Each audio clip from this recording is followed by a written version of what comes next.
The 1989 Winston Cup season had ended on a bittersweet note for hard-charging Dale Earnhardt. He closed the campaign with a convincing triumph in the Atlanta Journal 500. But his bid for a fourth Winston Cup title in the 80s had fallen a scant 12 points short.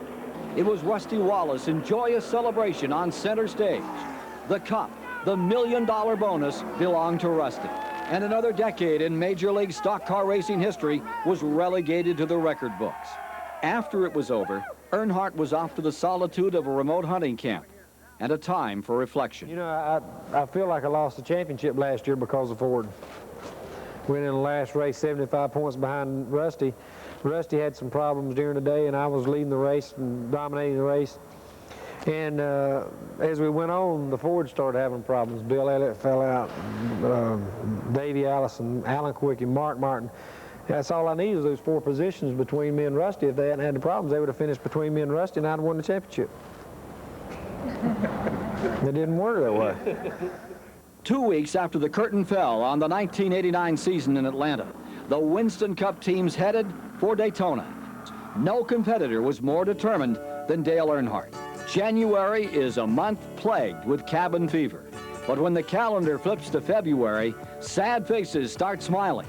Eyes begin to twinkle. It's destination Daytona. Slip on a swimsuit, push back my hair, wrap a towel around my neck, stepping out in the ocean air. It's all right, this Daytona life.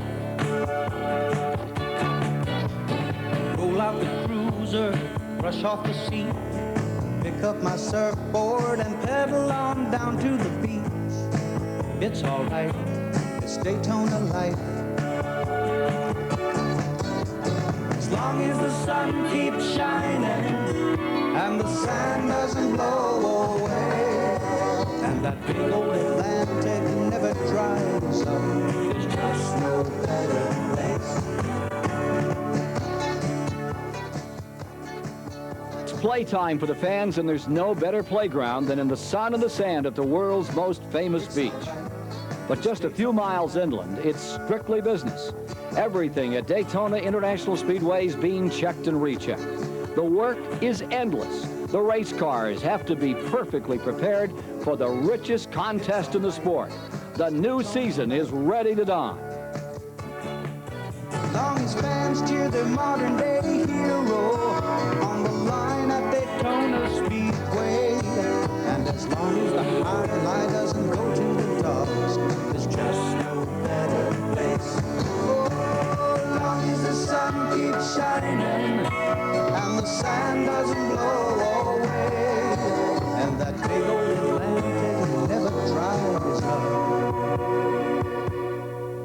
there's just no better place. There's just no better place. If you are a professional race car driver and the biggest challenge of your career is the next stop on the schedule, then it's time to move from the dull black and white pages of history and into the vibrant colors of the future. The pressure is on when the twin 125-mile qualifying races for the Daytona 500 go to the starting grid on pit road. A mishap or a bad finish could mean an early trip home, and that's one journey no driver wants to take. Ken Schrader, fresh from capturing his third straight Daytona 500 Busch pole. And it was Schrader and Darrell Waltrip in a door-to-door scramble when the first qualifier roared away. Then, at the race's midpoint, it was the venerable king, Richard Petty, back in command. Strategy took over as the race wound down. Jeff Bodine's Budweiser Ford completed the entire distance without making a fuel stop. Kenny Schrader's dream week suddenly erupts into a nightmare, and his Chevrolet's destroyed. Schrader will have to start his backup car in the 500, and that means he'll have to start at the back of the pack. Dale Earnhardt was a man on a mission in the second qualifying race. There's a spin to the second corner, then another in turn 3. Dick Trickle takes a wild ride on the backstretch in his Pontiac. But the second 125-miler clearly belonged to Earnhardt. The long-awaited Sunday morning finally arrives. It's race day.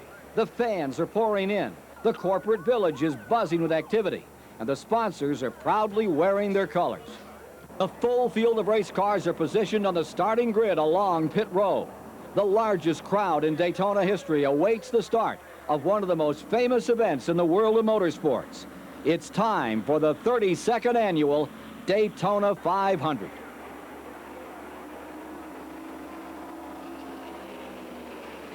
The green flag, and Jeff Bodine shows the way into the high banks, with Earnhardt and Bill Elliott in hot pursuit, and the thundering herd roars into the long back straightaway.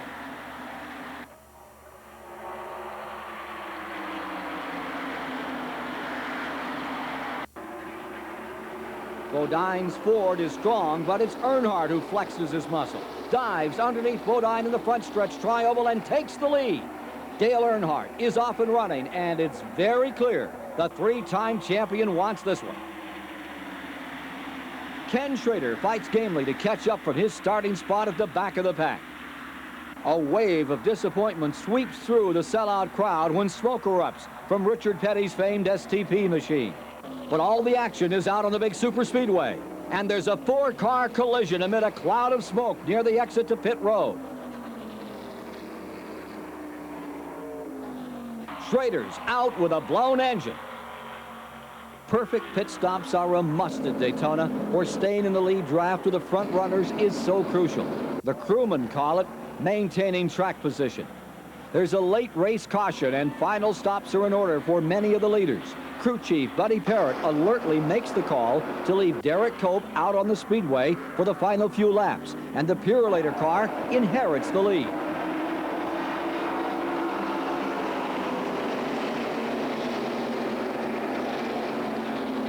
On the final restart, Earnhardt, who has made one of those last-minute stops, quickly drops to the inside, leaving Cope and Bobby Hillin in his wake.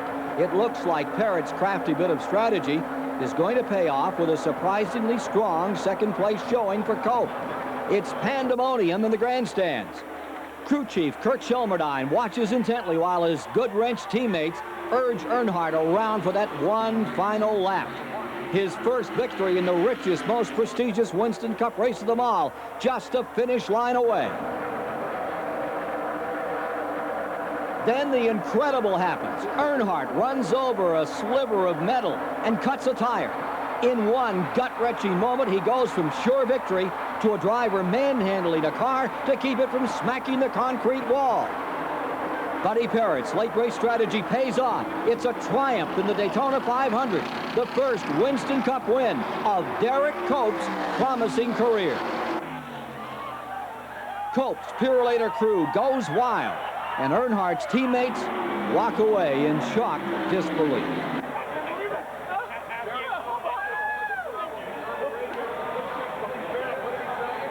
It's almost too much to take for excited Purolator team owner Bob Whitcomb.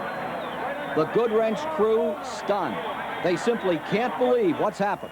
The toughest loss in Dale Earnhardt's star-studded career. I was faced with one of the biggest defeats that I've ever had and biggest losses that I ever had. From the build-up of the whole race, to be let down like that, it just sort of grit my teeth and sat there a minute and got my thoughts together and then commented, just like Richard Petty would have done. Because, you know, you want to just draw up in a shell and run hide in a trailer, curse and cry, you know, but that wouldn't have done any good. And the best thing was to do is just stand to it and make a comment and go on. And that comes from some experience with winning and losing, and experience of seeing Richard and go through his career like he has, but seeing other guys win and lose. You see some bad losers sometimes. You always see a great winner, but there's very seldom a great loser, and you just try to be the best you can when you lose. Losing is not even fun.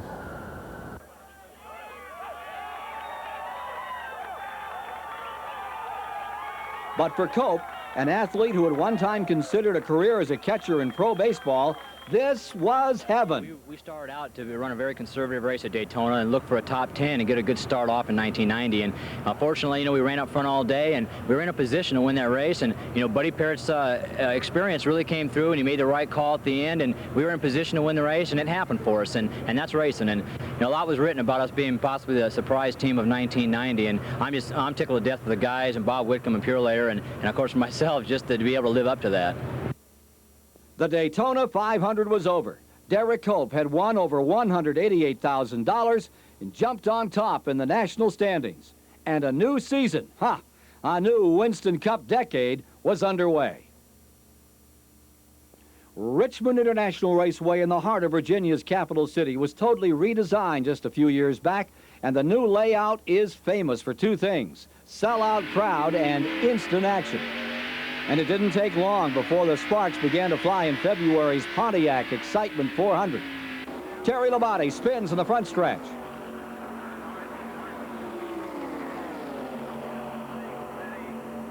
Bobby Hillin smacks the wall in turn 2 as Alan Kowicki takes the high road. There's another wild spin in the fourth turn. This is Crash City. Daytona 500 winner Derek Cope colliding with Butch Miller. Virginia fans are among the most loyal on the Winston Cup circuit.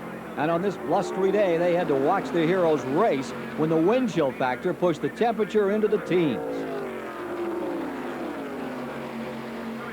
Mark Martin led Dale Earnhardt under the checkered flag, but the victory was soon tempered when an illegal spacer was discovered on the Folgers Ford in NASCAR's post-race inspection.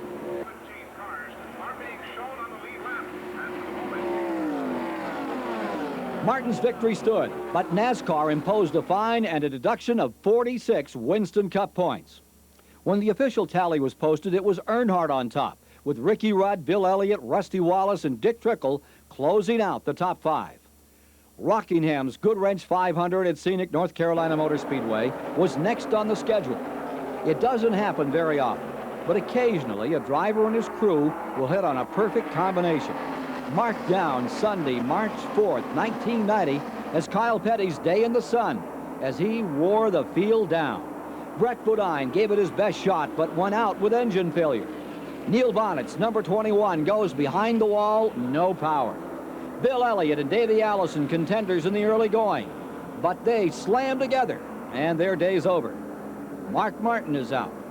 Alan Kowicki had qualified third fastest, but an engine malfunction sent him to the showers.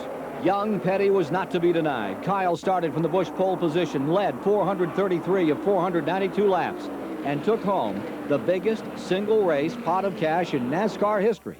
He collected the unique Unical skin bonus for his performance. An additional check over the $228,000 mark would put a smile on any driver's face. Petty snared the victory and collected the cash, but it was persistent Dale Earnhardt on top in the Winston Cup standings when the tussle was over and the teams began to prepare for Atlanta and the Motorcraft 500. Dale Earnhardt rode into Atlanta for the mid-March 500-miler with fire in his eyes. It would be the fourth race of the young season. He had starred in each of the previous 3, but was still winless. This was a condition he sincerely wanted to correct. He put his Good Wrench Chevrolet on the Busch pole position. He was ready to rumble with his friend and sometimes nemesis, Rusty Wallace, starting alongside. The two of them dearly enjoy racing against each other. They drove that point home in the early going. Yep, here's Earnhardt and Wallace banging on each other like only they can do, and probably laughing. Terry Labonte's engine expires. Darrell Waltrip has a problem that knocks him out of the top 10 in the Cup standings. Daytona winner Derek Cope has to park his machine for the second straight race. Bobby Hillin, with a gentle nudge from Jeff Bodine, loses it in the fourth turn. And the last of 3 caution flags of the day fly.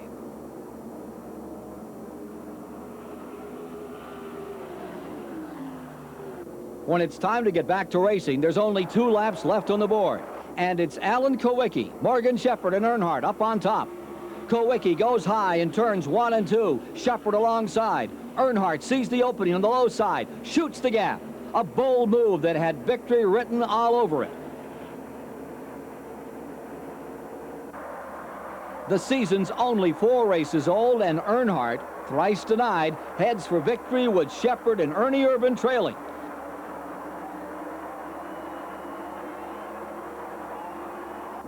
Mark Martin and Ken Schrader tangle in the final lap, but their duel is futile. The Goodwrench crew goes crazy, and Earnhardt talks about his goals. You know, people say, well, what's your goals? What's your goals? You do this year in, year out. Well, it's to win races and try to win more championships. And I don't know that anybody will ever surpass Richard Petty's 200 wins, much less 7 championships. We'd like to win the 4th championship. Nobody's ever done that. The biggest thing that stayed the same with me is when I sit down in the race car is the drive to want to win. I mean, I look at some other drivers and I can see some fire die in them, but I don't feel like it's died in me. Atlanta is history. It's Dale Earnhardt in the winner's circle with Morgan Shepard, Irvan, Schrader, Martin close behind. Number 3 tightens his grip on the Winston Cup standings. And the Tour, it's off to Darlington, and the track too tough to tame. But nothing's easy at the old odd-shaped oval in South Carolina.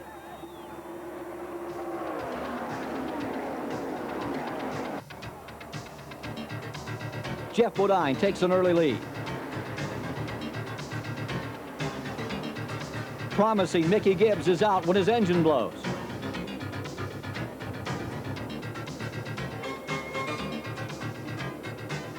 Ernie Irvan, in a tight battle with Jeff Bodine, loses it in the front straight and escapes untouched.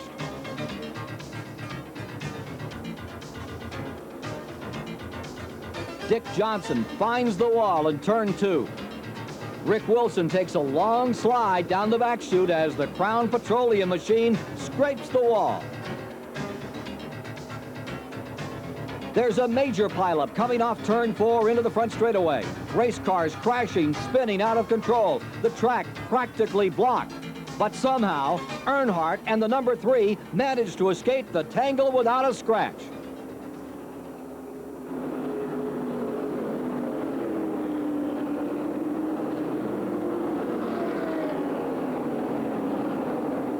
First turn claims Alan Kowicki. There's another one on the front straightaway. Dick Trickle getting sideways in turn 3 as Mike Alexander comes to an abrupt halt against the inside retaining wall.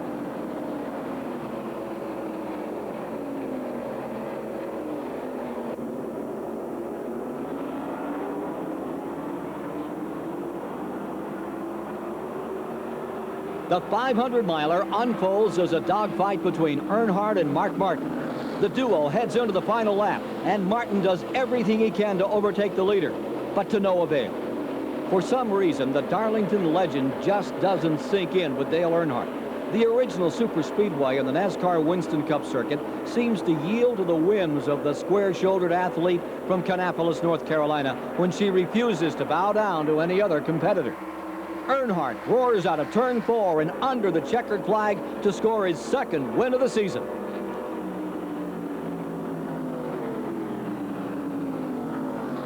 And once again, the lady in black opens her arms to the fearless suitor in the Goodwrench machine. It's like they were meant for each other.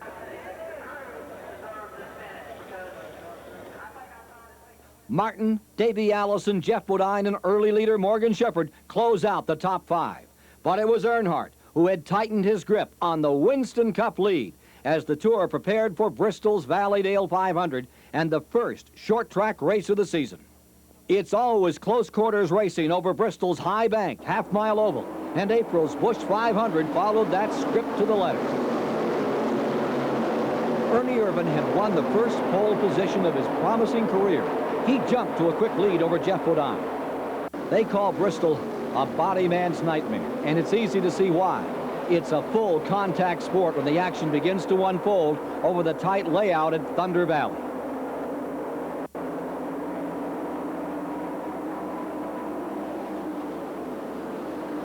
Brett Bodine slides out of control to start this wild one. Pole sitter Ernie Irvin has his problems in the Kodak Oldsmobile. A rare sight, Earnhardt in trouble. His car slamming into the inside retaining wall. Any chance of a third straight win, kaput. Strong running Bill Elliott meets a similar fate. There were 13 different caution periods in this wild one. Daytona 500 winner Cope gets acquainted with the wall in turn 3. Harry Gant kisses the concrete. Then Dick Trickle miraculously slides through the field untouched.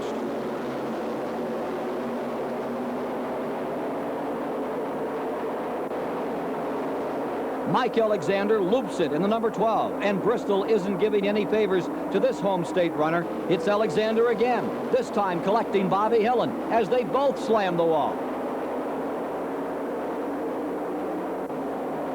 Young Davey Allison has played it safe for 499 laps. White flag waves for the Haviland Ford with Mark Martin in its shadow. It's not over yet. Ricky Rudd tapping Sterling Marlin, puts him into a spin on the last lap.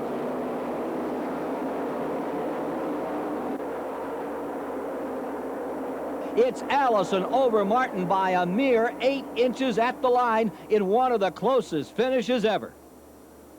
Davey Allison enjoyed a $50,000 payday, and the Winston Cup standings began to take on a different look just 6 races into the campaign. Brothers Brett and Jeff Bodine had logged wins at Martinsville and North Wilkesboro by the time the troops rolled into Talladega, Alabama for the popular Winston 500. And it wasn't too surprising to see Bill Elliott's Coors Ford on the pole. Winston Cup fans love racing at Talladega, and they arrive early in record numbers. Time to buy souvenirs identifying their favorite drivers, to pick up something for the kids back home. It's another sellout crowd settling in for what they know will be another Talladega thriller.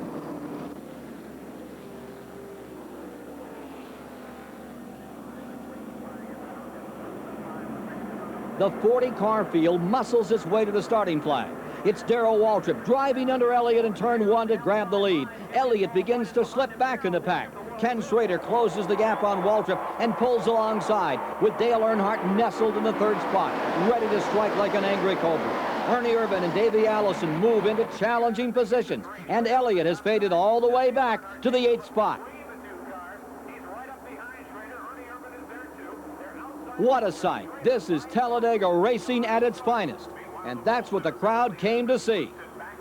Waltrip momentarily loses the draft. Earnhardt takes advantage of the miscue to secure 2nd position. His sights are set on Schrader, and he's on target.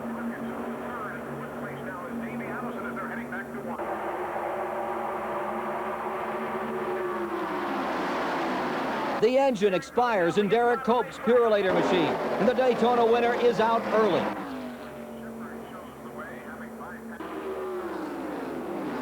The Crown Oldsmobile spins, and Davey Allison disappoints his home state fans. There's major league trouble coming off turn 4. 8 cars involved. Dale Jarrett, Rusty Wallace, Ricky Rudd, Dave Marcus, Dick Trickle. It's caution flag time, and into the pits for some extensive repairs.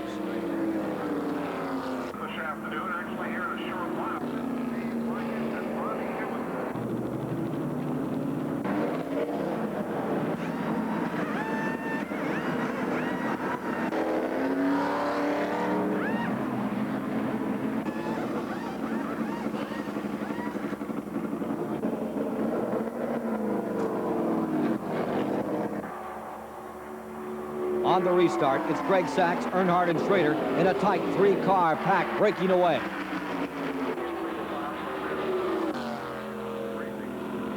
Jimmy Spencer has to call it a day in the 57 car, and a dejected Billy Hagan can only watch when Sterling Marlin pulls his Sunoco Oldsmobile behind the wall with a blown engine. And we've got another spin in turn 4.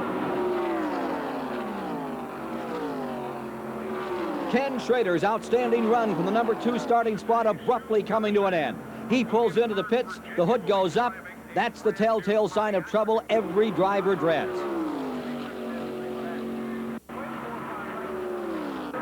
It's down to a 2-man shootout between Earnhardt and Greg Sachs. And Sachs, believe it or not, is in the race car actor Tom Cruise drove in the Days of Thunder movie. Sack searches for a place to pass as the high-speed tandem screams out of the fourth corner. They're high, they're low, they're high again when they cross the stripe with Earnhardt, the winner, by 2 car lengths.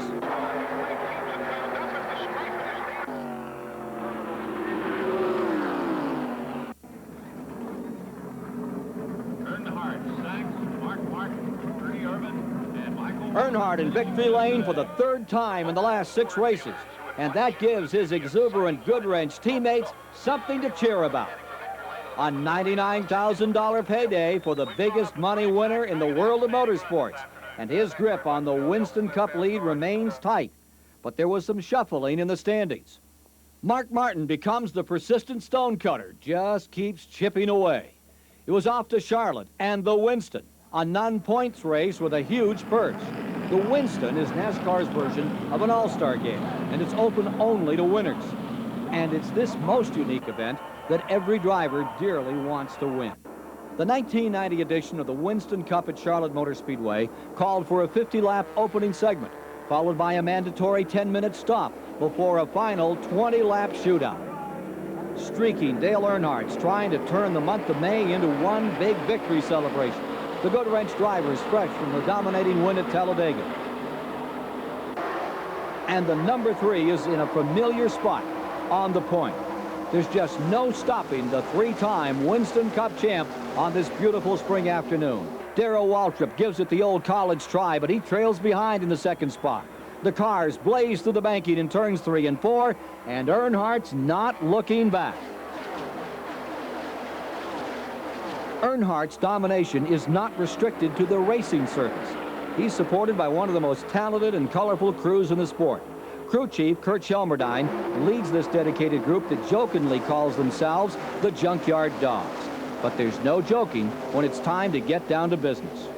Team owner Richard Childress carefully selected every member of this gang, and they stick together like brothers on and off the track. His Goodwrench crew is the only team in racing to win the Unocal Pit competition for 4 consecutive years. And it looks like winning is becoming a habit for them, and for Dale Earnhardt. Richard Childress is a former Winston Cup driver himself. He came up the hard way, on his own. Knows it takes a determined crew of specials to field a winner on the most competitive racing circuit in the world. For Earnhardt, running for Childress and the Goodwrench crew is exactly the way he wants to go racing. Ideal situation for me. I'm the type person that wants to drive for a racer type person. I don't want to, I mean, they'll be someday probably when I work for somebody else and enjoy it. I'm not saying I couldn't work for a Rick Hendrick or a Felix Savadas or ever who, because I've got a good relationship with both of those guys, and I respect both of them as the car owners they are. But I enjoy more working for Richard because he's been there. He knows what racing's about. He knows how hard it is to work and build a championship team, and the sacrifices you got to make to do it. And he just puts a lot in it.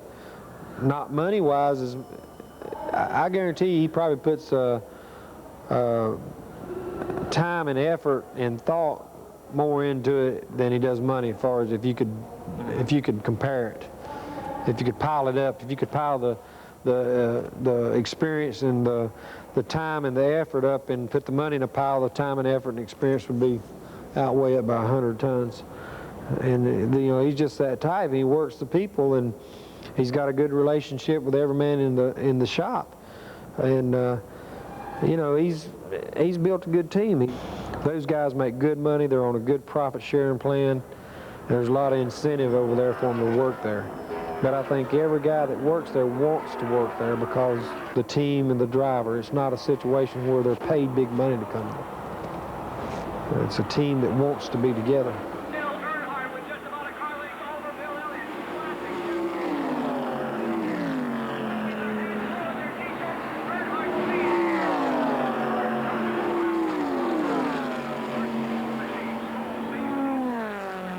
Winston's about to become history, and it's been Dale Earnhardt every inch of the way, heading for the finish line with Kenny Schrader, Mark Martin, and Bill Elliott following along.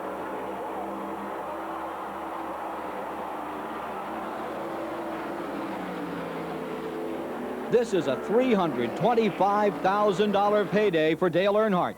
And that's not bad for a race that took slightly less than 39 minutes to complete. It was another hit for the folks from Winston, and that put a smile on Wayne Robertson's face as he welcomed the winner into victory lane.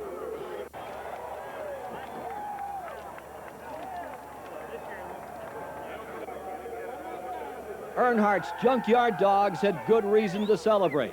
This revenge tour was rolling full speed ahead, and Earnhardt certainly took no prisoners on this afternoon.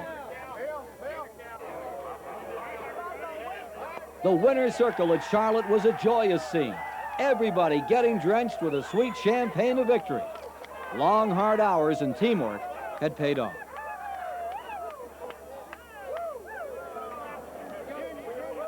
Little did this successful crew of winners know that one of the most trying streaks of their season was just over the horizon. Horrible finishes at Charlotte, Dover, Sears Point, and Pocono were just ahead. Going into the Michigan race, it was Mark Martin who owned a 53-point Winston Cup lead. Earnhardt's misfortunes had bumped him all the way back to 5th in the standings, 133 points off the pace. The revenge tour was in a slump. The 40-car pack heads down for the start with pole sitter Mark Martin leading the way. He's got his Folgers Thunderbird humming.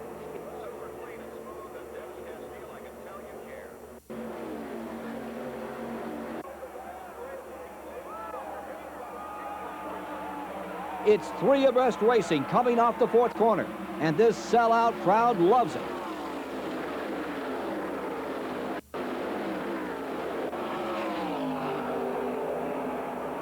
Rookie contender Jack Pennington finds trouble in turn 4, and he's out for the day. The caution flag flies, and the Michigan pits are busier than a rush hour freeway in nearby Detroit.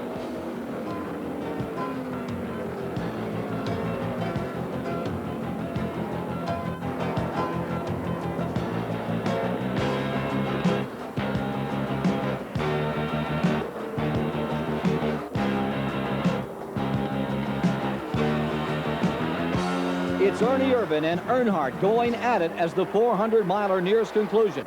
Early leaders Ken Schrader and Bill Elliott both knocked out with late race engine failures. Earnhardt sticks his Chevrolet on the inside in turn 4. They roar down the front straightaway.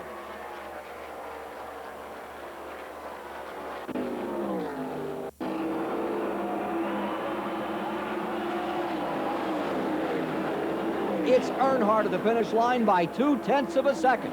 And it's his 4th win in the first half of the season.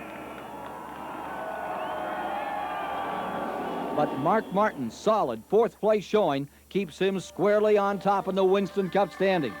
Here's how the points look after 14 races. There was a brief break at midseason, and the drivers and their teammates had a few days off to regroup for what was shaping up to be one whale of a year in Major League stock car competition. Oh, there was plenty of heart-stopping disappointments for some, and there was definitely moments of glory for others. At the turn, there had been 9 different victory faces in the winner's circle, and Busch Pole Awards had been claimed by 8 different drivers. The crews had worked tirelessly. If the first half had established a pattern, it was one of surprise. New names like Derek Cope and Ernie Irvin were popping up on the leaderboard. And Dale Earnhardt, already with 4 major wins, closing in on $1 million and season's prize money, was mired in 5th place in the point battle for the championship. Round 2 of the Winston Cup season traditionally kicks off during the July 4th holidays with the Pepsi 400 at Daytona International Speedway. And this one was about to explode with more fireworks than anybody'd ever dreamed of. Dale Earnhardt bolts from the 3rd starting spot and into the lead at the start, with Bill Elliott and Ken Schrader tucked on his rear bumper.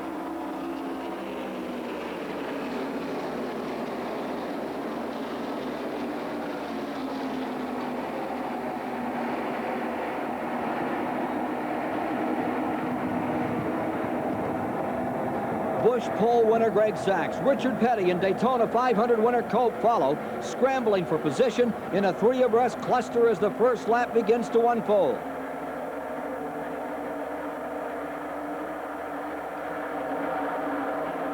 Like a school of hungry sharks, the tightly bunched 40-car field jockeys through the banking of turns 3 and 4.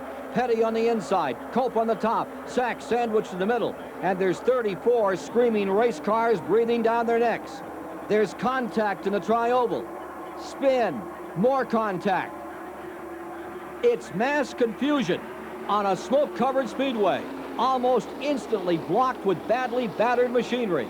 24 brightly painted, very expensive race cars, more than half the starting field involved in one of the wildest crashes in Daytona history. NASCAR officials have no choice but to red flag the race. This one will take 36 minutes to clear away the debris. On the restart, it's Earnhardt in control. Bill Elliott bangs into the second turn wall. Mark Martin takes a wild ride through the backstretch grass. Bobby Hillin among the top challengers, but he comes into the pits too hard, overshoots his position. It's a costly mistake. Now it's veteran Dave Marcus out of control of the tri-oval. Earnhardt has danced his way to his 5th victory of the year with Alan Kowicki and Ken Schrader in his rearview mirror. His decision to go to the front on that first lap had allowed him to miss the big pilot. This is going to be a familiar scene. Dale Earnhardt climbing out of his car in victory lane for another celebration with his Goodwrench teammates. The Midsummer Daytona win reshuffles the Winston Cup standings. Earnhardt climbs back into second place after gaining 27 points on leader Mark Martin, an increase that would be highly significant at season's end. Jeff Bodine scored an impressive win in Pocono's AC Sparkplug 500, and the tour set sail for Talladega and the unpredictable DieHard 500. It would be difficult to get any hotter than Earnhardt when he's on a roll, and the North Carolinian was unquestionably in control on this sultry Sunday afternoon. He qualified his Goodwrench Chevy on the pole, led the 190-mile-per-hour plus field into the first turn.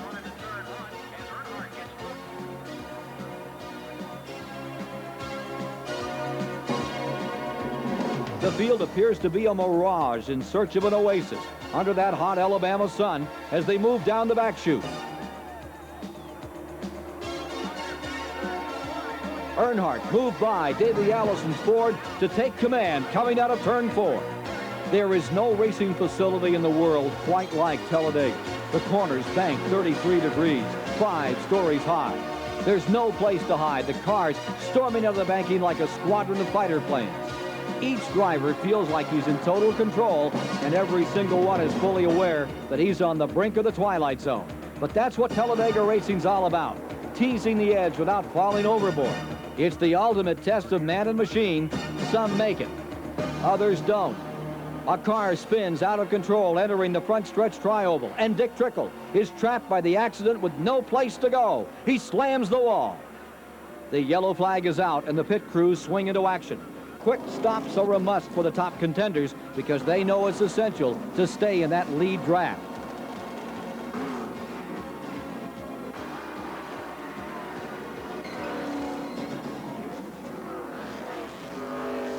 Talladega's demand for flat-out speeds can punish an engine to exhaustion.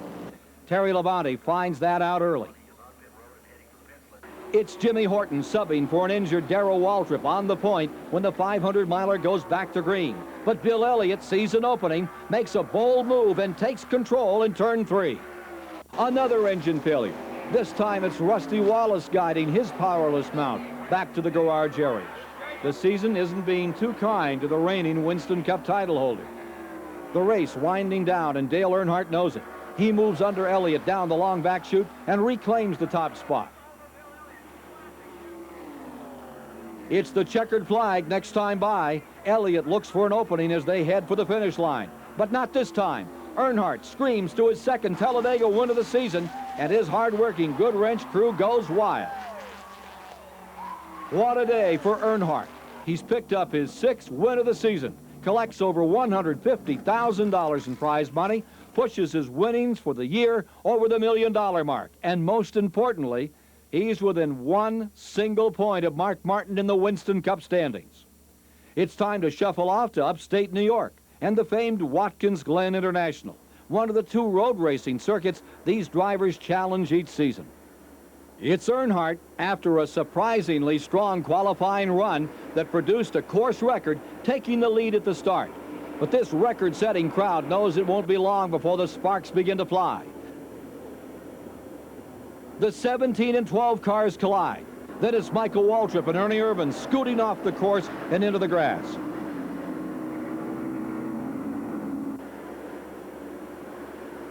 Old buddies Rusty Wallace and Dale Earnhardt slam together.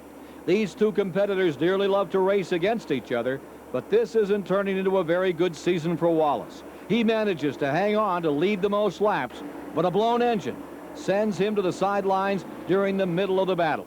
Earnhardt returns to the action, and all Wallace can do is watch. Bill Elliott's Coors Ford spins into the retainer, and there's massive confusion behind him. Earnhardt's in trouble again. The course is finally cleared of all debris, and the race begins to settle down.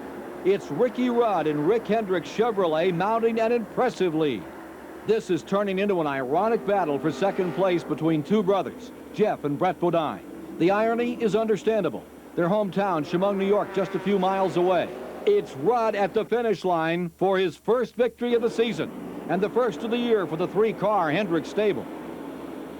Linda Rudd, Hendrick, and the entire Levi Garrett crew join in this victory celebration.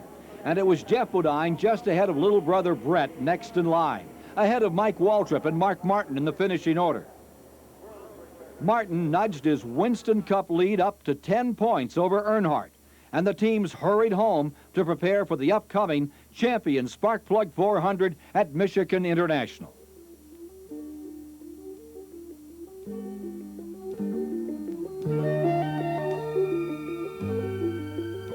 By the time the Winston Cup teams return for the second Michigan event each August, they've raced in a dozen different states from coast to coast, and the competitive fire is burning brighter than ever for the top contenders. The season's well into its second half. Victories are becoming more and more crucial. Sponsors are taking notes a little more carefully, and the automakers from nearby Detroit, they're here to watch their talent.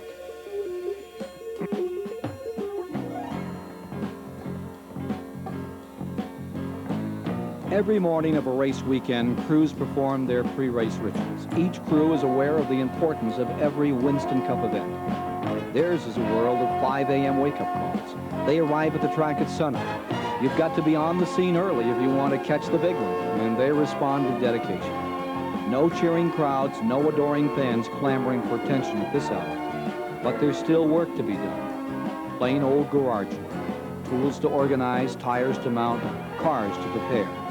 This is the life of a NASCAR crewman.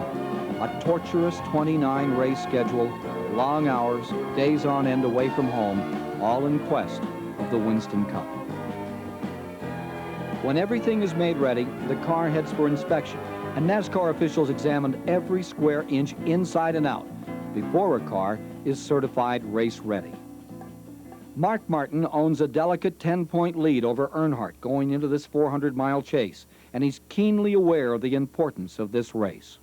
Michigan was nice. That's the one racetrack that we felt pressure from ourselves, I guess, from within to do good at because of Ford Motor Company right there and Roush Racing right there.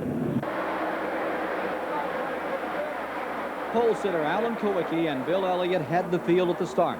Mark Martin keeps the leaders in sight, his concentration level at its peak. You know, we have that pressure everywhere we go to perform for Ford and Folgers and Valvoline, but there was a special incentive to do well there, and we'd never done near as well as we wanted to there until this last race. And you know, we just had a great program that day, and the car was strong, and we just went and took that thing. And our consistency has been based on bulletproof stuff, bulletproof cars and engines, and it forced us to look at some things that might not be bulletproof, or they may be. I don't know. We're kind of hard-headed. Things, you know, it's hard to prove to us that something different might be better. But we went out and looked for the speed. We found some, and we're just going to go see what we can do with it. The strategy mapped out by Martin's Jack Roush team works to perfection. And the complexion of that all-important Winston Cup standings reflected a 48-point advantage for Martin with only 10 races remaining on the schedule. Time to head back to Bristol and the only night race in the Winston Cup catalog. Major League Stock Car Racing was born in the short tracks of the Southeast, where Saturday night racing was a weekly affair. But Bristol's once-a-year Saturday night Busch 500 is an absolute happening. Raceway officials actually go on local radio and ask fans not to come. It's sold out months in advance. Dale Earnhardt is again the fastest qualifier, and he takes immediate command in the early going. But this sellout crowd knows the sparks will fly, and they're right. Derek Cope in trouble, Morgan Shepherd and Bobby Helen, no place to go.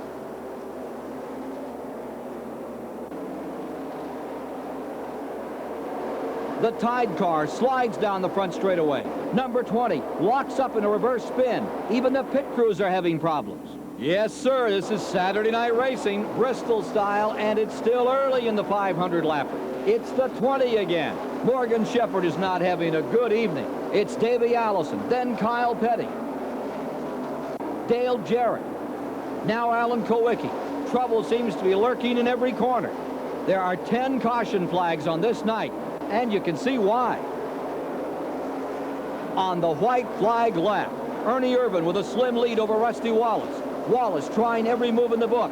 It's Irvin at the stripe for the first Winston Cup victory of his career. And he was so busy holding off Wallace that he didn't even glance up to see the checkered flag. A sweet win for the California native. It was a Cinderella story. We knew we were running good, but it was like, Dale was running so good, and we could catch him on a long run, but then all of a sudden he had a little bit of trouble, and then it was like I had to hold on for 95, 100 laps, and I didn't know if I could do it. I had got beat at Michigan when I was leading, and I ended up running second, so it was a confidence booster for myself and the whole team. But I'm really glad Rusty got up there and raced me so hard, because when you're racing, you need to know you can outrun like the Winston Cup champion like Rusty is, and it brought a lot of confidence into myself and the team. Irvin, Wallace, and the persistent Mark Martin grab the top 3 finishing positions, and the point scramble begins to open. Martin will be carrying a 61-point advantage over Earnhardt as the teams zero in on the legendary Heinz Southern 500 at Darlington. There's never been a stock car driver who didn't dream about winning the Labor Day weekend Southern 500 at Darlington. All the history, the legends, the incredible finishes over the years at this quaint South Carolina layout known as the track too tough to tame. Mechanical and mental preparation hits high gear for the 500-miler over the oldest speedway in the game. The prestige of winning this classic can turn a so-so season into a masterpiece.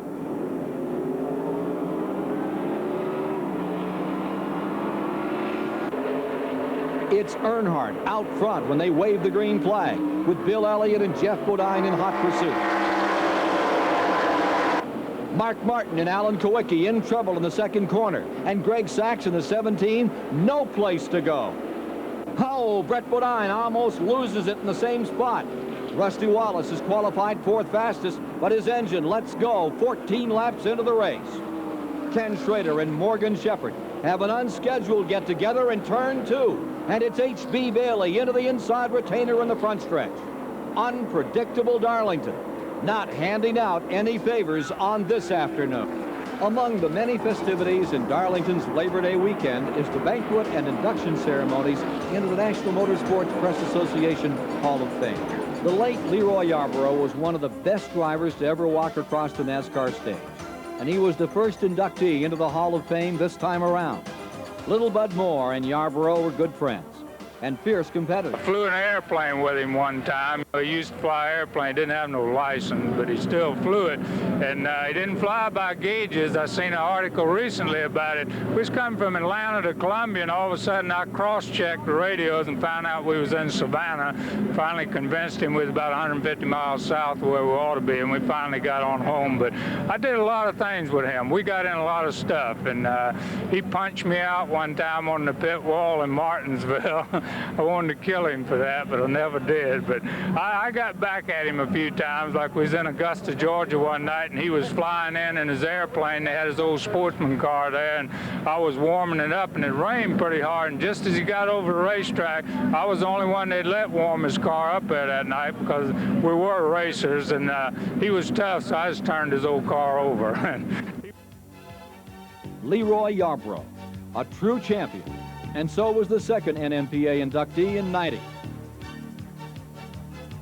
Ralph Moody of Holman Moody fame. Moody was at the core of an operation that literally modernized the sport and delivered it to its present state of professionalism. He was also one whale of a teacher, as Waddell Wilson, one of the top crew chiefs on the scene today, remembers. Well, you know, I went to work with Holman and Moody in 1963, and the first race I went to was with Ralph Moody, and roomed with him and got to know him quite well, and certainly enjoyed working with him. And he was had a lot of ability as far as working on the chassis, staying up to date with it, and also the engines, going back and forth from car to car, and trying to keep the information spread around so that you know, the Ford teams would do quite well, which they were very successful back in the 60s. And you know, I hated to see it all come to an end, because you know, that was something that was good for so many people. It was like a school, Holman and Moody was at the time, and so many people are still in the sport, and that's where they graduated from. So you know, people like Ralph Moody and John Holman, they're the ones that taught us what we know today. Back to Darlington in green flag conditions with Elliott in his Coors Thunderbird out in front. There will be 10 caution flags on this afternoon, and here comes one. It's Schrader and Shepard together again. These two drivers will not be on the best of terms when this one's over. Jimmy Spencer spins in the 57 car. Then Earnhardt nips the wall. Sterling Marlin takes another wild ride in his Oldsmobile. Butch Miller in number 98. And Martin. What a masterful job of driving to keep his Folgers Ford away from the wall. The action spot is the second turn. It claims Greg Sachs and Dave Marcus. This is Darlington, that's for sure. The 500-miler drawing to a close. It's all too familiar a sight for the competitors here. Dale Earnhardt is on the way to a comfortable 4-second win over Ernie Irvan, and Kowicki as he scores his 7th victory of the season. Bill Elliott and Harry Gant close out the top 5.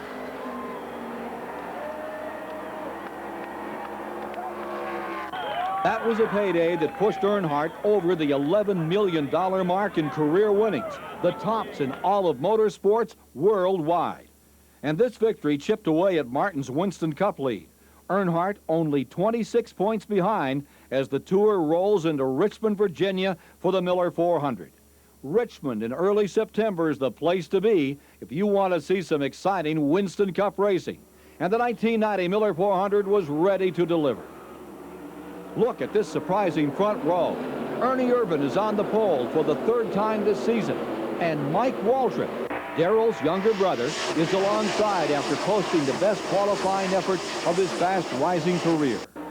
Richmond's newly restructured 3/4-mile layout was designed for action, and this sellout crowd knows they won't have long to wait. Rusty Wallace and Jeff Bodine try to slip into the same groove, and it doesn't work. Wallace goes into a spinner that sends him into the retaining wall. Irvan and Schrader lead the way. Then it's Jimmy Spencer spinning to the inside.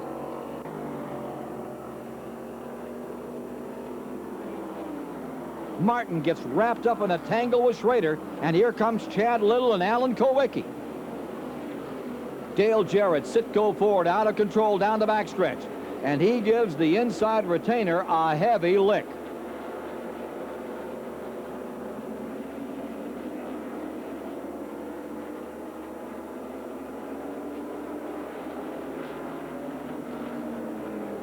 Earnhardt and Martin are going at it as the race winds down. It's Earnhardt edging his good wrench Chevy to the front with just a few laps remaining. A dash to the checkered flag. Earnhardt roars to his 8th triumph of the season. Dale is truly a son of this sport. His late father, Ralph Earnhardt, was NASCAR's national short track champion in 1956, and his memory still burns bright in the mind of his talented son. My brothers and I, we're a lot like him, but we ain't no way we can measure up to him. He just had so much damn common sense, it was pitiful. I mean, he didn't have a lot of book sense because he quit school and went to work when he was in the 8th grade, which I quit school in the 9th and went to work, so what's the difference? But he never had a lot of book sense, but you talking about common sense and mechanical sense, run a lathe, read mics and stuff like that. I mean, he done a lot of his, and most of his machine work he could do himself on his engines, build his engines, done all the chassis, things we call bump steer in geometry now. Daddy used to draw on the floor with a piece of soapstone and show people how to do their front ends on their cars to make them drive better. And it never was bump steer or geometry then, it was let's draw on the floor a while. And I've wished and thought of him many times that he could be here today enjoying what we're doing now, because I mean, he'd enjoy the things we do. The racing part of it, and the things we get to do in and around racing.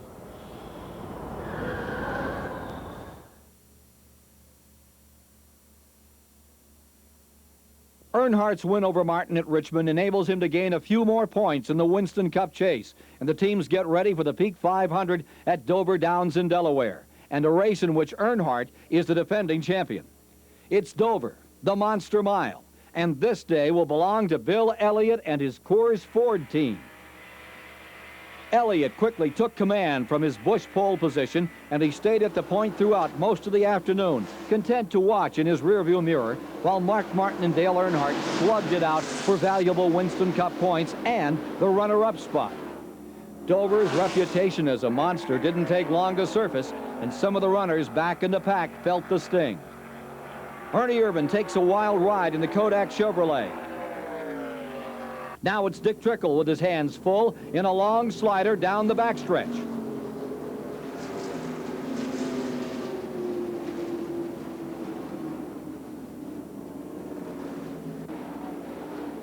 Elliott's dominating this 500-miler, and Earnhardt as well as Martin continue their tug-of-war.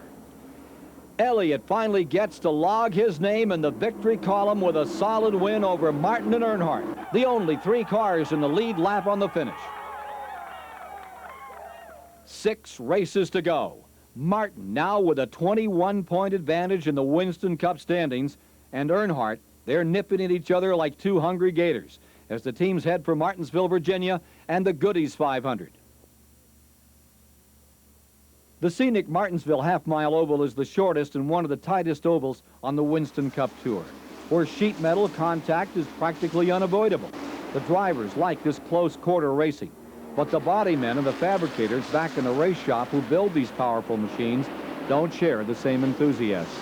Goodies is a perfect sponsor for this 500-lapper because there's always more than enough headaches to go around. There'll be 16 lead changes among 10 different drivers before this one's over, and there will be 11 caution flags that gnaw away a total of 57 laps. Here's a torrid fight for the lead that turns into a double nightmare for team owner Rick Hendrick. They're both out of it for the day, and Hendrick owns both cars. Jeff Bodine will go on to win this race, but not before he's involved in a looper in turn 2 with Terry Labonte. Now it's early leader Wallace in the pits with a mechanical problem that harpoons his hopes of victory. Oops, Sterling Marlin, brakes fail. He gives Bill Elliott a costly nudge in the 3rd corner. Jeff Bodine refuses to give up in his crumpled Budweiser Ford. Team owner Junior Johnson knows his driver has a chance, and he watches as Earnhardt and Martin fight it out for 2nd place.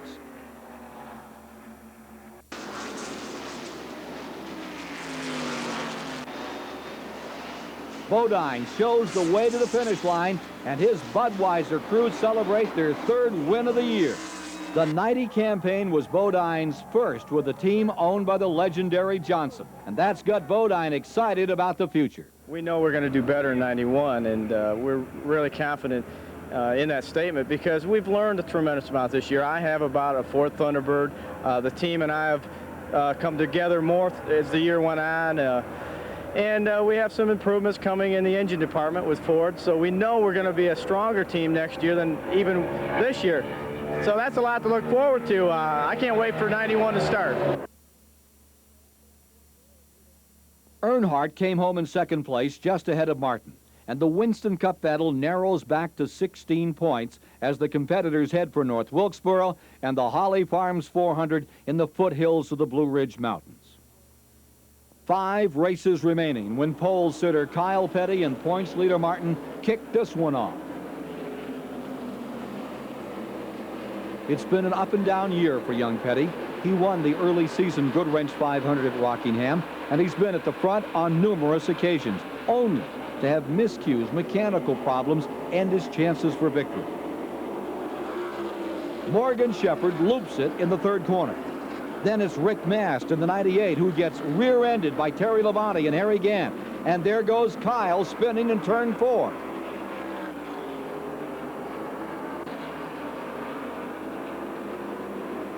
Dave Marcus runs into trouble in turn 3, takes Davey Allison with him. It's Earnhardt showing the way on the restart, but Mark Martin is hooked up, and his Folgers Thunderbird is ready to strike.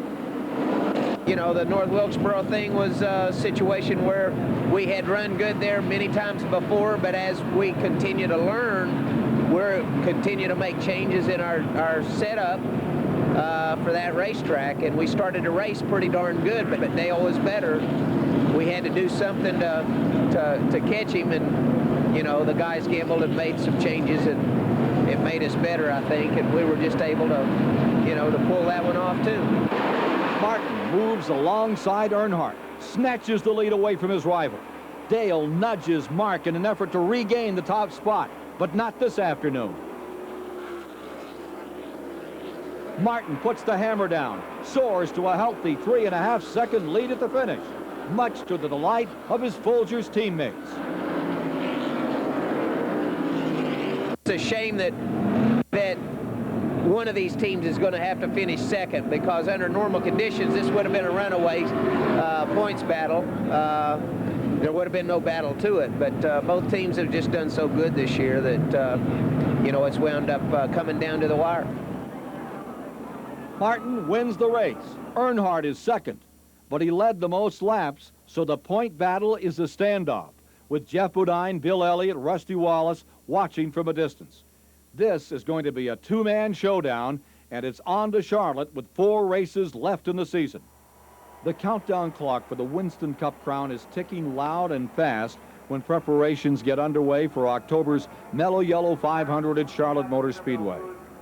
Both Dale Earnhardt and Mark Martin are keenly aware of the ever-increasing tempo of the title chase. The pressure's on. The demands of a busy public appearance schedule are so tight that Earnhardt couldn't even attend a pre-race press party held in his honor at Lake Norman. But his absence didn't stop the guests nor the entertainers from having a bit of fun. Where the hell's Dale? No, Dale's not here tonight. He's not here tonight? No, Dale's not here tonight. He had to do something else, but hey, we're going to have fun. Yeah? Yeah. 16 points away. From what? You know, you're the fan, you know, 16 points away. From what? Well, act like I know what I'm doing? Okay. Yeah, 16 damn points away, yeah. Here I'm doing a cruise on Lake Norman. They're Dale Earnhardt, and he ain't even here. I ain't making diddly squat. I ain't real, and I don't give a damn.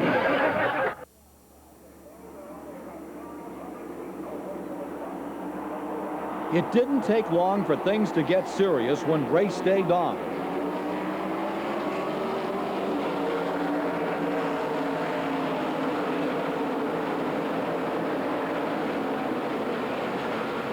Pole sitter Brett Bodine and Ken Schrader go at it in the early going.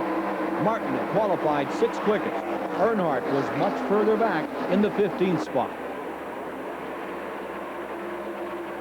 Bodine grabs a quick lead, but Ernie Irvin bolts from his 3rd starting spot. He moves around Schrader to take over 2nd place, and a strong running Davey Allison charges up to take 3rd.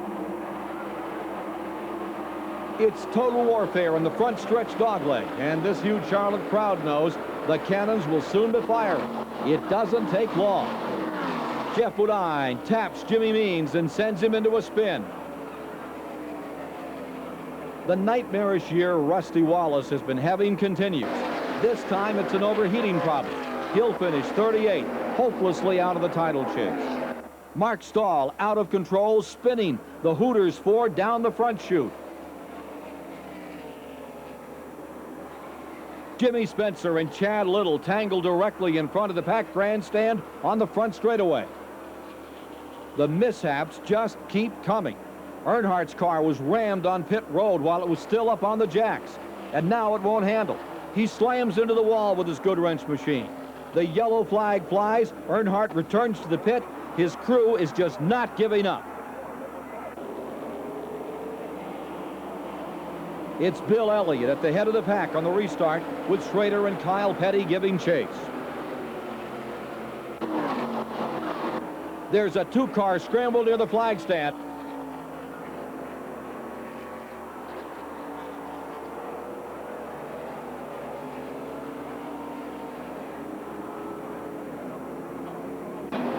And here goes the Kellogg car into a spin.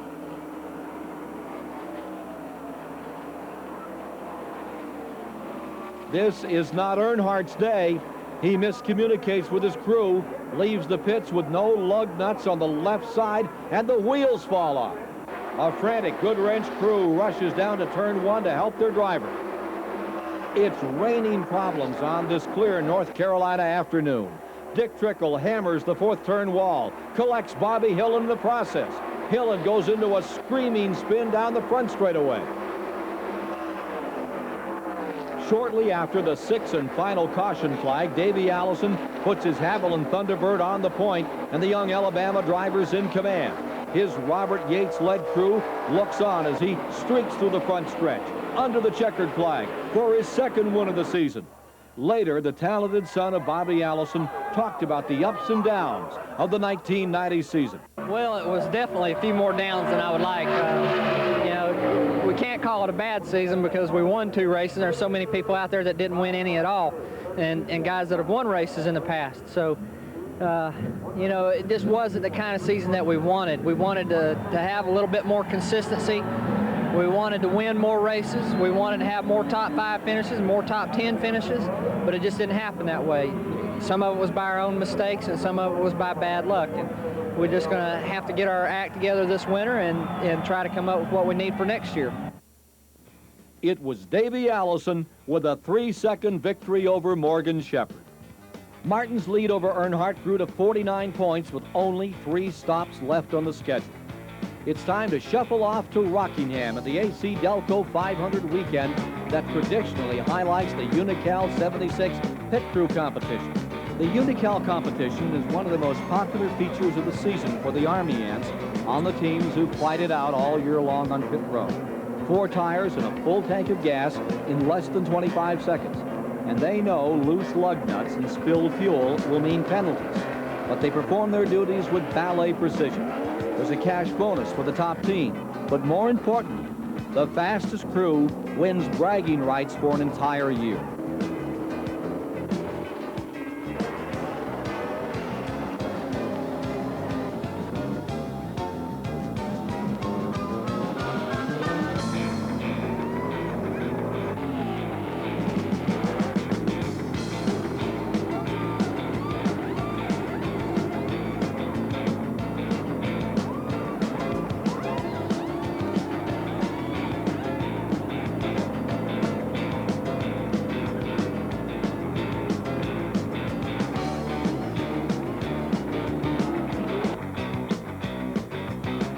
Mike Beam led the Bill Elliott Coors crew to victory on this afternoon, and those bragging rights were headed for Dawsonville, Georgia, for the first time.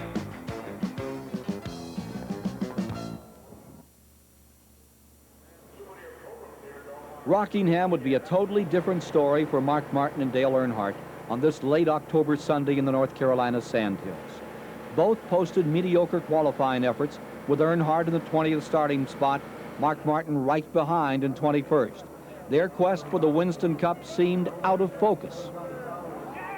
Oh, sure, both contenders look composed and relaxed. Martin talks about the difference a year has made on his Folgers crew. Well, the difference this year versus last year is we hadn't made any mistakes, or very few that hadn't made any we couldn't rebound from. Last year, if you'll remember back, we had some things that embarrassed us and taught us some lessons. We learned some lessons that we just didn't have to go through that this year, and we've had better cars, better engines, and better chassis setups than last year, and we will have even better stuff next year. That's the thing. We're not finished growing and getting stronger, so we're going to continue to gain strength as a team. You know, every year you try to change and learn more as you go and change with the times. You have to do that, stay competitive, stay on top of it. I've had engine guys tell me, well, it's the same engine, same combination run last race here. I said, that's a good combination, but this is a year later. I mean, you know, you can't stay the same. It don't win. This Rockingham 500 shapes up as a carbon copy of the spring race that Kyle Petty so totally dominated with his Peak Pontiac.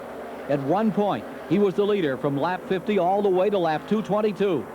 But it's not to be. He drops the cylinder shortly after halfway and has to limp home on 7. Tom Kendall goes for a wild loop in the second corner, and Rick Mass soon suffers a similar fate in the Banquet Food Chevy.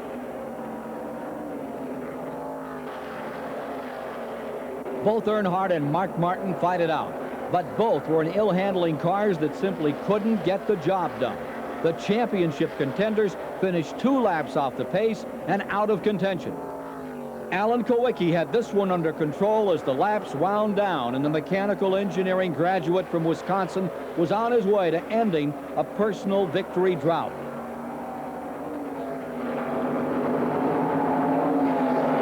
Darrell Waltrip spinning turn 4 with just 2 laps remaining in this 492-lap event. Kowicki will win under caution, finishing ahead of Bill Elliott and Harry Gant. Kowicki talks about the season. Well, actually, it's been a pretty good year. You know, we got off to a rough start, and everyone keeps talking about what a bad year we've had and how much bad luck we've had, but really from about the 1st of May on, we've performed very well and very consistently, and overall it's been a pretty good year. Yes, a few missed opportunities, not quite as good as I had hoped for, but overall probably my best season yet.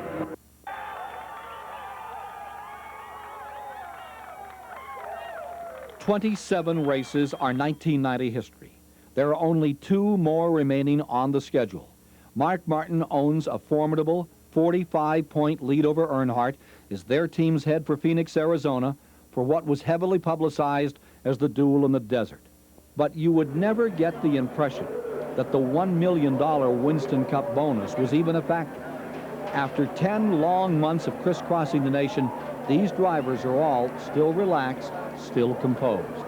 Successful professional athletes share a great deal of respect for each other, and that mutual feeling runs deep on the NASCAR Winston Cup circuit. These drivers are a unique breed. They may challenge the unknown, but they do it together. There's a magic chemistry here.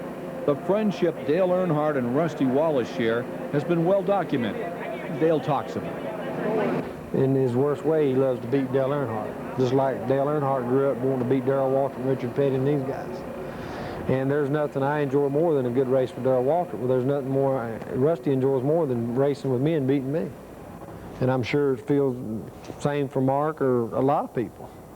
And Rusty coming up through the years in Winston Cup his last couple of years until he won the championship, he was wanting to beat Dale Earnhardt, and he was pretty close friends with Dale Earnhardt. And, you know, he learns and whatever. You know, that's racing stuff. That's going to happen in any sport. They want to learn or know what the best is doing, or the guys that are winning is doing. I'm not saying I'm the best. I'm just saying the guys that are up front, that's the guys they take notes from. Wallace grabs his first Busch pole position of the season and leads the way to the starting line with Ken Schrader alongside. He knows this will be his last season with the Blue Max team. He wants to end it on a winning note before he launches his own operation with Roger Penske for the future. Earnhardt knows his only hope to win the championship is with a solid victory here at Phoenix, and the Goodwrench driver overtakes Schrader for the second spot. This flat 1 mile layout is most demanding, and Mike Chase in number 23 finds that out early. This will not be Dick Trickle's day either. After a round of pit stops following the first of 9 caution flags, Earnhardt takes command, and he means to keep the lead because he knows Martin's Ford is not far behind. Wallace has led the first 50 laps, and suddenly his engine blows. He's out of it. Earnhardt leads every inch of this one since the 50th lap. This duel in the desert has turned into a one-man show of domination, both in the pits and on the track.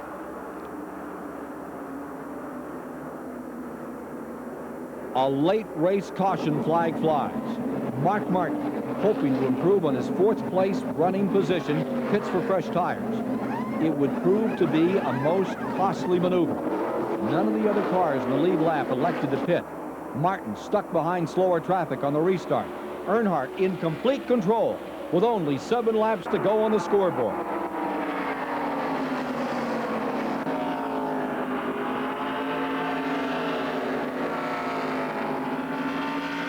Earnhardt roars off the 4th turn to lead runner-up Ken Schrader to the flag by half a second. It's his 9th victory of the season. His mission's been accomplished. Martin was trapped back in the field, wound up stuck in the 10th finishing position. Woefully 51 points behind Earnhardt in the race. For the first time since June 3rd, Earnhardt was back on top. He had to fight like an alley cat on a midnight fence to regain the lead, but there he was with that shaky 6-point margin with one final race to go. It certainly wasn't over when the team's headed for the season-ending Atlanta Journal 500. The 2 drivers are unquestionably the center of attention for the finale at Atlanta, where a difference of 2 finishing positions among the top runners can mean the difference in who wins the championship. Winston Cup fans don't get the opportunity to sit in on Winston Cup director Dick Beatty's pre-race driver meetings. But here's a look at the session prior to the season-ending race in Atlanta. Dick can be drill sergeant tough, but his heart's as big as a full moon. Here's Dick Beatty at his best. I really think that this is the best year that we in NASCAR has ever had. Thank you. I want to thank Kenny and Dale. We had 14 rookies. They did a good job. You know, we got 328 laps to go around this racetrack, and no one's going to win at the start of the race. So please, guys, settle down. On the restarts, the outside pole man is the boss, and the restarts will be at the Unical 76 sign and not before. If anyone starts before that, you will be black flag. So, gentlemen, don't do it. And something else that we are not going to allow today. Anybody that's in the lead of the lead lap, if he brake checks over and about the center of 3 and 4 so he can get a big jump, I will black flag you and bring you in and see that you start at the back of the pack for the rest of the day. So if you brake check where everybody has slapped their brakes on, you take off, you're going to be in serious trouble. I just want to tell you now. But I know that all of you are going to be gentlemen, and you're going to look after each other, and you're not going to do anything that is silly. As I told you the other day, if one of you guys on the 6 car and the 3 car, if you hit one of them, you better damn well find the other one and hit him too. I'm telling you now, don't show either car no favors. They hit you, then you...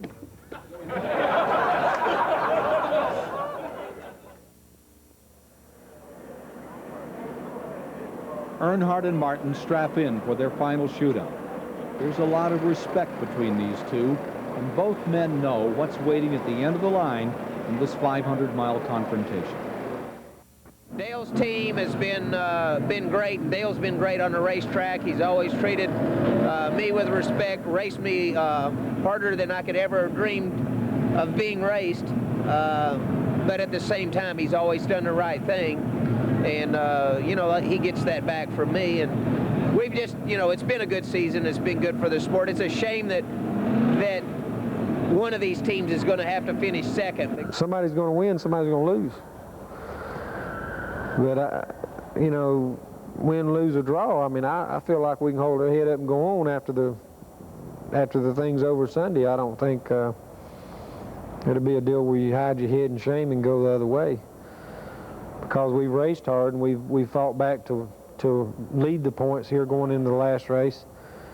We had some pretty bad races there in the streak. It got us behind, and it was so competitive trying to catch back up, and it's been up and down, as you well know. And we're proud to go in the last race in the shape we are, and if we lose, we've lost to a competitive race team that worked hard to get where they're at.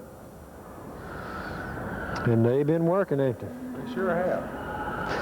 The corporate heads have been grinding. The gears have been grinding into. I'm going to throw a wrench in the gears. Sprocket, break one. This is the last chance to shine for a large number of drivers who didn't even figure in the championship chase. It's Wallace leading the field at the green flag. Earnhardt starting in 6th position. Martin is a few rows back in the 11th slot. It's the green flag with Wallace leading the pack while Davey Allison moves under Jeff Bodine to challenge for 2nd spot.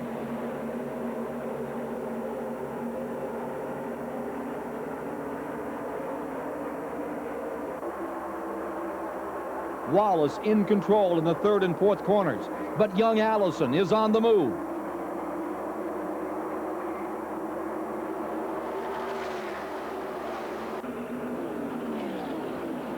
The engine erupts in Kyle Petty's Pontiac, and it's his day. Hey, it's his season. It's over.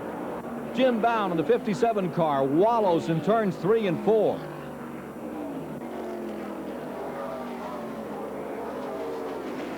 Earnhardt pulls in for a regularly scheduled pit stop just about the time Derek Cope and Brett Bodine come together. There's cosmetic damage, but both return to the race.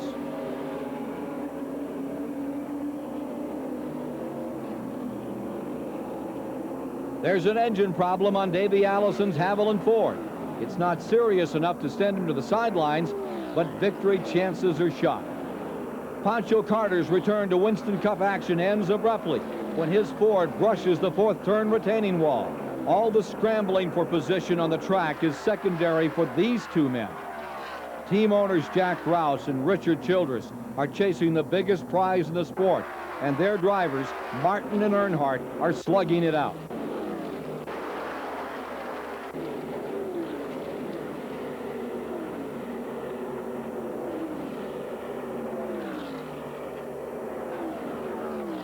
Dale Earnhardt simply will not be denied. Mark Martin is driving at his absolute best, but the number 3 Goodwrench machine is on the prowl. The white flag is about to wave. Everybody knows the thoughts of that one gut-wrenching moment when a cut tire cost him a victory in the season-opening Daytona 500 are rushing through Earnhardt's mind. Morgan Shepherd will streak to victory in this 500-miler, with Earnhardt solidly in 3rd, comfortably ahead of 6th place finishing Martin. When was this Winston Cup championship won? When was it lost? Race fans will be debating that one for a long time, but in truth, it takes an entire season to win the national driving title. Oh, there are lots of ups and a lot of downs along the way. But it's a full season filled with consistency and hard work on the speedway and in the pits that makes a champion.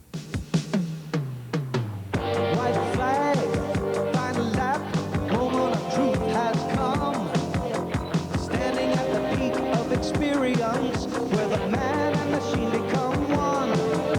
Man and machine become one. Winston Cup is $1 million win.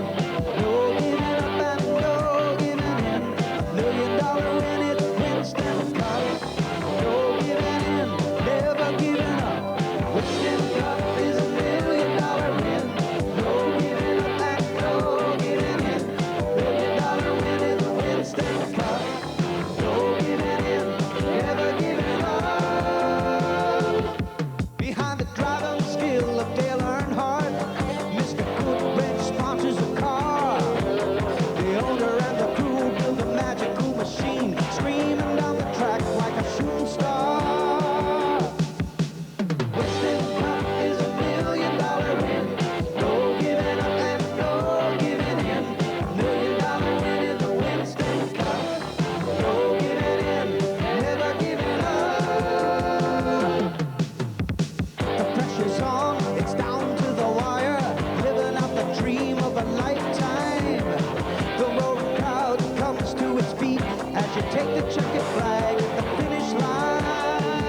It was Morgan Shepherd in Atlanta's victory lane celebrating his first win of the season, and it was a well-deserved triumph. But the special honors on this day belong to this man and his joyous teammates. It is Dale Earnhardt back on top, 9 victories, more than $3 million in prize money. His revenge tour was a success for the competitor many consider to be the best of the best. When he was 5 years old, Dale told his well-known father, "When I grow up, I'm going to be a race car driver just like you did." The legacy Ralph Earnhardt passed along to his son has been honored with amazing success and pride. When the final Winston Cup tally was posted, it was Earnhardt by 26 points over Mark Martin. Jeff Bodine held off Bill Elliott for 3rd, and Morgan Shepherd finished 5th. Rusty Wallace, Ricky Rudd, Alan Kowicki, Ernie Irvin, and Ken Schrader closed out the top 10. This Winston Cup title was Dale Earnhardt's to cherish, his 4th championship, and only the legendary Richard Petty owns more. Dale was indeed a happy man. And little Taylor Nicole Earnhardt knows her dad is #1. It's a family tradition that her grandpa started. An incredible Winston Cup season's over. Time to close the book, head home to celebrate the holidays, and get ready for the 1991 quest for the Winston Cup.